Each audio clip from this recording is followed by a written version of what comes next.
మత్తు ఎప్పుడు వదులుతుందో, మనతో ఎప్పుడు మాట్లాడుతుందో. ఈసారి మళ్ళీ బయటికి వెళ్లకుండా చూడాలి తాతయ్య. అసలు ఇప్పుడు ఇది లేచాక ఎంత గొడవ చేస్తుందోరా. నమస్కారం సార్.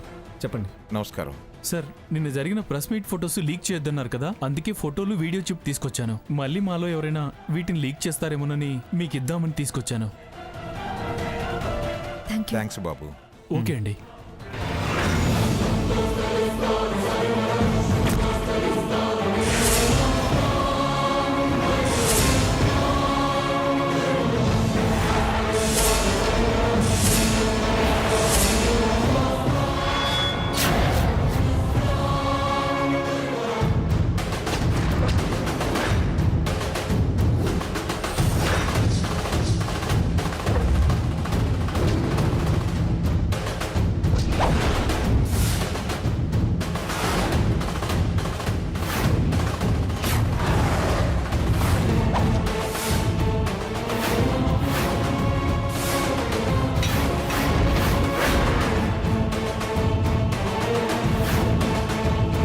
ఏంటి సీత, అంత పరిశీలించి చూస్తున్నావు? రఘు, అర్జెంటుగా వెళ్ళి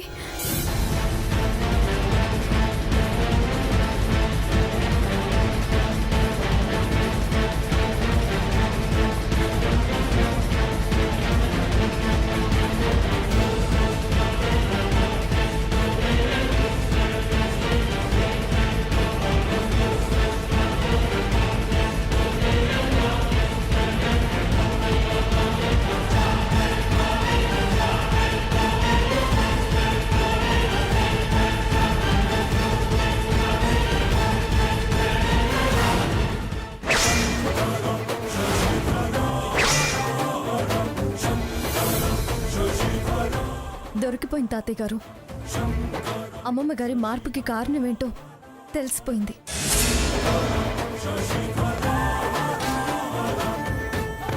ఇదిగో, ఇదొకసారి చూడండి.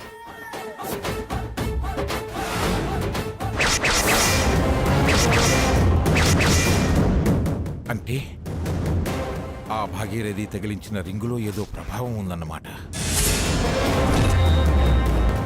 ఎస్, అంతా రింగ్ ప్రభావమే. మీరన్నారే ఏదో బ్లాక్మెయిల్ అని. వాళ్ళు చేసేది బ్లాక్మెయిల్ కాదు, బ్లాక్ మ్యాజిక్. అంటే స్వర్ణ అమ్మమ్మ గారి మీద వశీకరణం ప్రయోగించిందనమాట.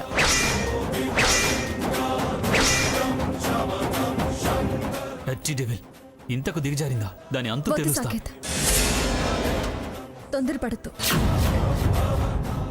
ఇంత నీచానికి తెగబడిన వాళ్ళు ఏమైనా చేస్తారు.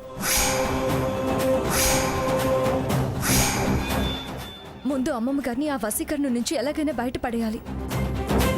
మళ్ళీ ఈ వశీకరణానికి లోను కాకుండా ఆ స్వర్ణకి దూరంగా ఉంచాలి. కానీ మనకు అలాంటి వాటి గురించి తెలియదు కదమ్మా. వాటి గురించి తెలిసిన వాళ్ళు ఎవరూ తెలియదు. ఎలా మంగన బయటపడేటివి ఎలా? అంతా భాగీరథి చేసుంటుంది. అవతల అమ్మ దుర్మార్గుల దగ్గరుంది. ఇప్పుడు వాళ్ళు అమ్మని అడ్డం పెట్టుకుని ఏమన్నా చేస్తారేమో. వాళ్ళు పిన్నినేం చేస్తారా? వాళ్ళకి కావాల్సింది నానమ్మ. కానీ వాళ్ళు కిరాతకులమ్మా. కిరాతకాలు కొడిగట్టే వాళ్ళు ఏమైనా చేస్తారు. స్వార్థం ఏ పనైనా ఎంత పనైనా చేయిస్తుంది. అందుకే మనకి ఈ విషయం తెలిసినట్టు కానీ, విరుగుడు ప్రయత్నం చేస్తున్నట్టు కానీ వాళ్ళెవరికీ తెలియకూడదు. ఇలాంటి విషయాల గురించి మన బైరాగి తాతకి తెలుసుంటుంది. నేను వెళ్ళి ఆ తాతయ్యని కలిసి ఎలాగైనా అమ్మమ్మ గారిని ఆ ప్రయోగం నుంచి బయటపడేసి ప్రమాదం లేకుండా చేయమని నేను ఆయనతో చెప్తాను. సీత, నేను వస్తాను పద. వద్దు రఘు, వాళ్ళొచ్చి మళ్ళీ అమ్మమ్మ గారిని తీసుకువెళ్ళిపోతారు. వస్తాను తాతయ్య గారు. తాతయ్య గారు, వీటన్నింటినీ జాగ్రత్త చేసి మీ సీక్రెట్ లాకర్లో పెట్టేయండి. అలాగేనమ్మా, నేను వెళ్ళొస్తాను. జాగ్రత్త. ఆ, అంతా నీ స్వామి. మాయరన్నా. ఏంటమ్మా ఈ సమయంలో వర్షంలో వచ్చావు? రాక తప్పలేదు స్వామి. మా అమ్మమ్మ గారిని మీరే కాపాడాలి. ఏంటమ్మా ఏమైంది? ఎందుకు ఏడుస్తున్నావు? అది అమ్మమ్మ గారిని వశీకరణం చేసుకుంది. అందుకే ఆవిడ ఇలా ప్రవర్తిస్తుంది. ఇదిగో దీంట్లో ఉంది, చూడండి స్వామి.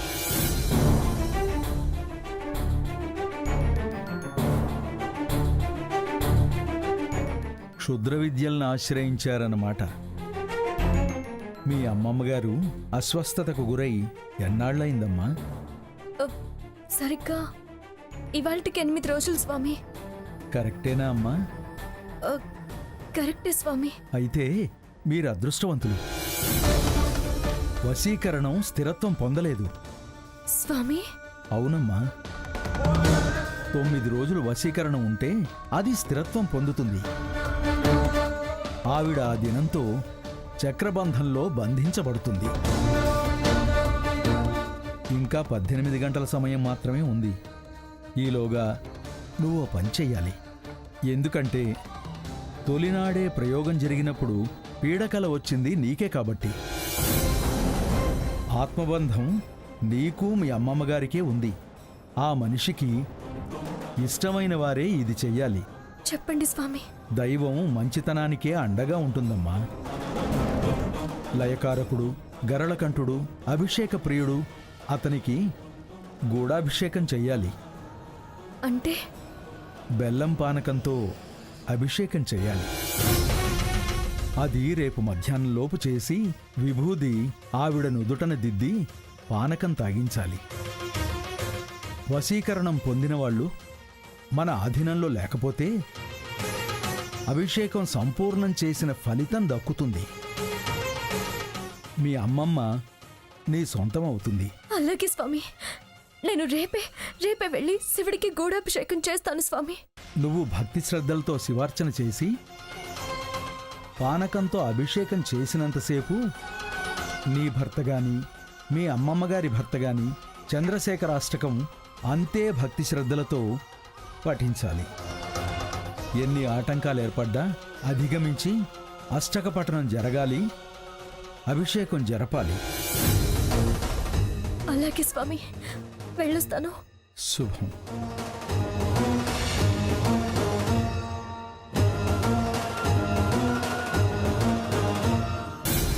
రఘు, తాతయ్య గారు, సాకేత్, తాతయ్య గారు. ఏంటమ్మా సీత, ఏమైంది? స్వామి ఏమన్నాడు? అమ్మమ్మ గారి పరిస్థితి అంతా వివరించాను. అది ఖచ్చితంగా వశీకరణమే అన్నారు.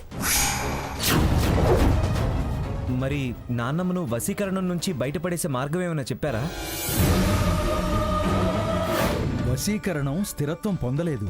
అభిషేక ప్రియుడు, అతనికి గూఢాభిషేకం చెయ్యాలి. ఎలాగైనా నేను ఆ గూఢాభిషేకం చేస్తాను. రఘు, రా. ఆ,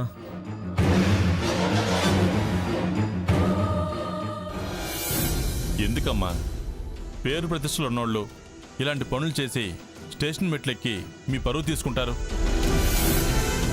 అసలు పెద్దవాడిని ఎత్తుకెళ్లాల్సిన పనే ఉంది. అది కదా ఎస్ఐ గారు. అది కాదు ఇది అని మీరు ఒక స్టోరీ చెప్తారు, ఇది కాదు అది అని వాళ్ళు ఒక స్టోరీ చెప్తారు. మేము డ్యూటీలు వదిలి మీ స్టోరీలు వింటూ కూర్చోవాలి. మీ ఫ్యామిలీ మ్యాటర్స్ కోసం డిపార్ట్మెంట్ అంతా ఆవిడ అన్వేషణలో పడాలి. ఎస్ఐ గారు, మీకు నిజం తెలీదు. ఏం తెలిసినా ఏం తెలియకపోయినా మిస్సింగే కదా. వారు దొరికేదాకా మాకు టెన్షన్గానే ఉంటుంది. గీత, సార్. ఈవిడ్ని జాగ్రత్తగా చూసుకో. అలాగే సార్. నేను రౌండ్స్కి వెళ్ళొస్తాను. అవసరం అయితే ఫోన్ చేయి. Okay sir.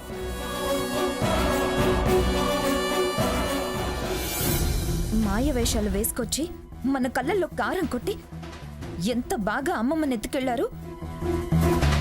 అమాయకంగా ఉండే నీ అత్తగారు ఎంతకు తెగించిందో చూడు.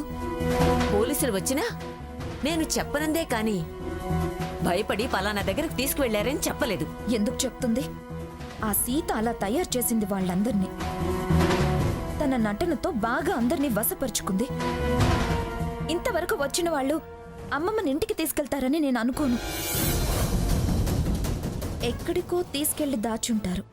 నా మొగుణ్ణి, రఘురామ్ని, ఆ ముసలాయిన్ని, సీతని కూడా పోలీసులకి పట్టిస్తే గాని నిజం బయటికి రాదు. నీ మీద, నువ్వు చేయించిన వశీకరణం మీద అనుమానం ఏమైనా వచ్చిందేమో? ఆ ఛాన్సే లేదు. రేపు పొద్దున్నే పోలీసుల్ని ఇంటికి తీసుకువెళ్దాం. ఒకవేళ మంగ ఇంట్లో లేకపోతే వశీకరణం నుంచి మంగను బయట పడేయగలిగే వాడి దగ్గరికే తీసుకెళ్ళుంటారు.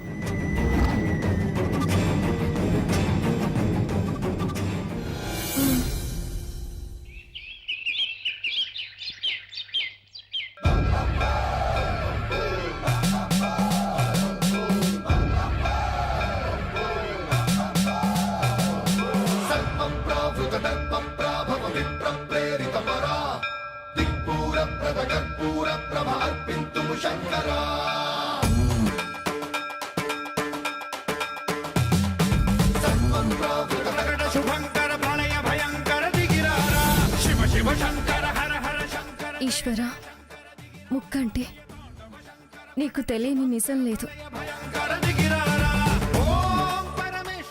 అమ్మమ్మ గారిని ఆ వశీకరణ నుంచి బయటికి తీసుకురావడానికే నీకిప్పుడు ఈ అభిషేకాన్ని చేస్తున్నాము.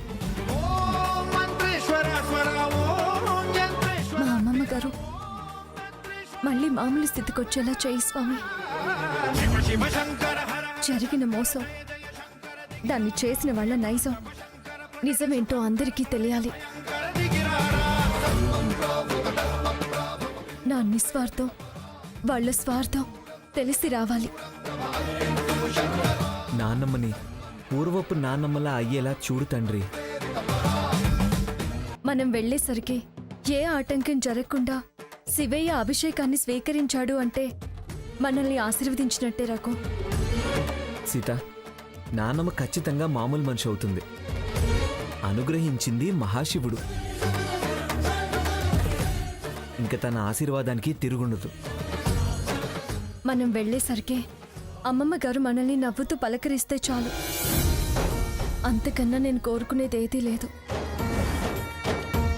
పద సీత, నాన్నమ్మ మన కోసం వెయిట్ చేస్తూ ఉంటుంది.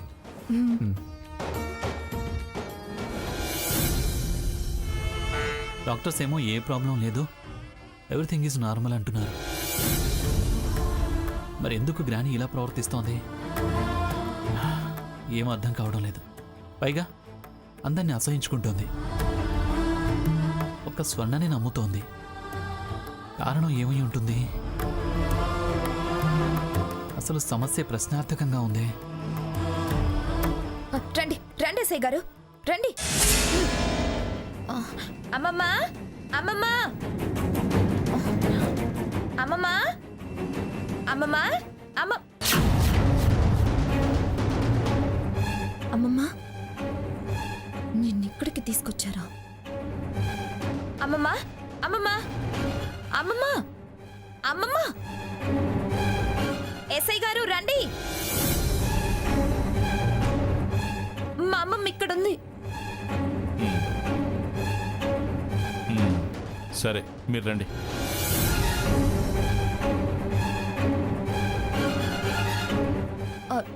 చూసారా ఎస్ఐ గారు, పార్టీలోంచి వీళ్ళు కిడ్నాప్ చేసి తీసుకొచ్చారు. మా గ్రానీని ఇంటికి తీసుకొస్తే తప్పేంటి? పైగా మీరు చూశారుగా, ఇంకా కిడ్నాప్ అంటారేంటి? ఇక్కడ మీరంటే ఇష్టం లేకే అమ్మమ్మ ఎక్కడికో వెళ్తే ఆవిడికి తెలియకుండా ఎత్తుకురావటం కిడ్నాపే. మా అమ్మమ్మను ఏదో చేయాలని బెదిరించి వాళ్లకు అనుకూలంగా మార్చుకోవాలని ఇలా ఎత్తుకొచ్చారు. ఇచ్చిన కంప్లైంట్ ప్రకారం మీరు వీళ్ళని అరెస్ట్ చేసి స్టేషన్కి తీసుకెళ్లి విచారించి నిజాలు కక్కించండి ఎస్ఐ గారు. ఏ ఉద్దేశంతో ఎత్తుకొచ్చారో, ఏం ఆశించి ఇలా చేశారో మీరే ఎలాగైనా వాళ్ళ నోటితో చెప్పించండి ఇన్స్పెక్టర్ గారు. మా గ్రానీని మా ఇంటికి తెచ్చుకుంటే ఎత్తుకొచ్చాం, కిడ్నాప్ చేశామని నోటికొచ్చినట్టు వాక్కండి. ఏంటి చెప్పించండి అంటున్నారు? మేము తనని హాస్పిటల్లో చూయించడానికే తీసుకెళ్ళాం. మా కంప్లైంట్ నిజమని క్లియర్ గా అర్థమైంది కదా ఎస్ఐ గారు. ముందు వీళ్ళని స్టేషన్ కి తీసుకెళ్లి సెల్లో వేయండి, పీడ వదిలిపోతుంది. పోలీస్ స్టేషన్కి తీసుకెళ్లాల్సినంత నేరం మేమేం చేయలేదు. ఏంటి పోలీస్ స్టేషన్ అనగానే దడ మొదలైందా? ఓ మనిషిని తనకిష్టం లేకుండా తీసుకురావడం నేరమని, పైగా ఇంత గొప్ప మనిషిని తీసుకురావడం వెనుక కుట్ర ఉందని మేము అభియోగం చేయడం న్యాయమే అంటున్నాం.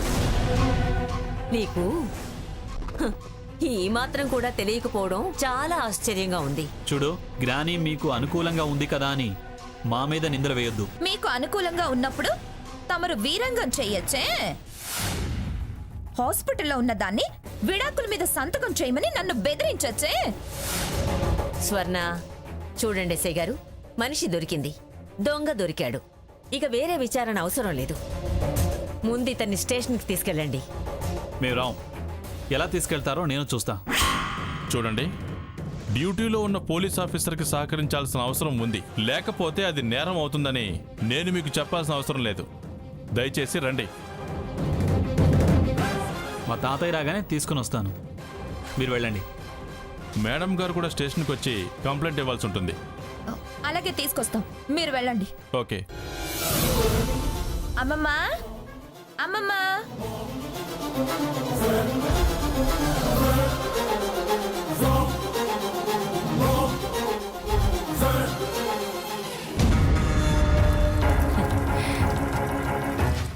మంగా, నీతో ఎన్ని విధాలుగా ఆడుకుంటున్నానో చూసావా? నువ్వు వ్యాపారాన్ని శాఖోపశాఖలుగా ఎలా విస్తరించావో, అలాగే నేను నీ కుటుంబాన్ని కూడా శాఖోపశాఖలుగా విడదీశాను. ముందుంది ముసళ్ల పండుగ అంటారే, నేను చూడలేదు, కానీ నీ ద్వారా చూస్తున్నాను.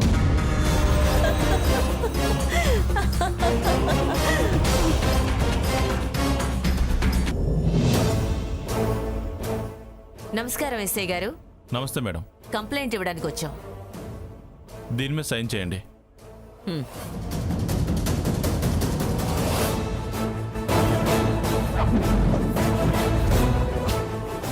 ఇదిగో ఎస్ఐ గారు, ఇమ్మీడియట్ గా వాళ్ళందరినీ అరెస్ట్ చేసి సెల్లో వేయండి. అలాగే మేడం. నాన్న సకేత్, అమ్మా, నువ్విక్కడ? దుర్మార్గురాలా, మా అమ్మని జైలు పాలు చేస్తావా? పాపం చేసింది నువ్వు, శిక్ష మాకు విధించాలని చూస్తావా? నిన్ను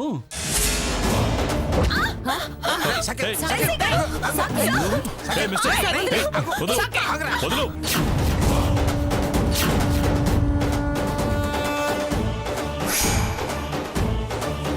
ప్రాణాలు తీసిన తప్పు లేదండి. అయ్యో, ఏంటండి ఇది? తప్పు లేదేంటి తప్పు? మా ముందే ఏంటి దౌర్జన్యం? తాను చేసిన పని అలాంటిది.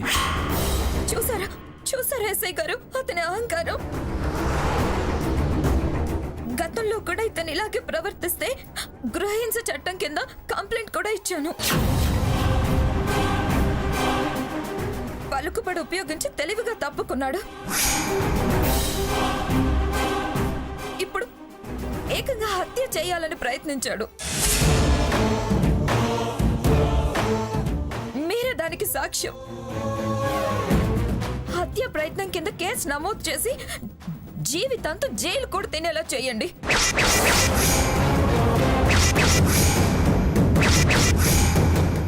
ఆడదాన్ని చంపాలని చూసిన వాళ్లకు పుట్టగతులుండవని తెలిసి వచ్చేలా చేయండి.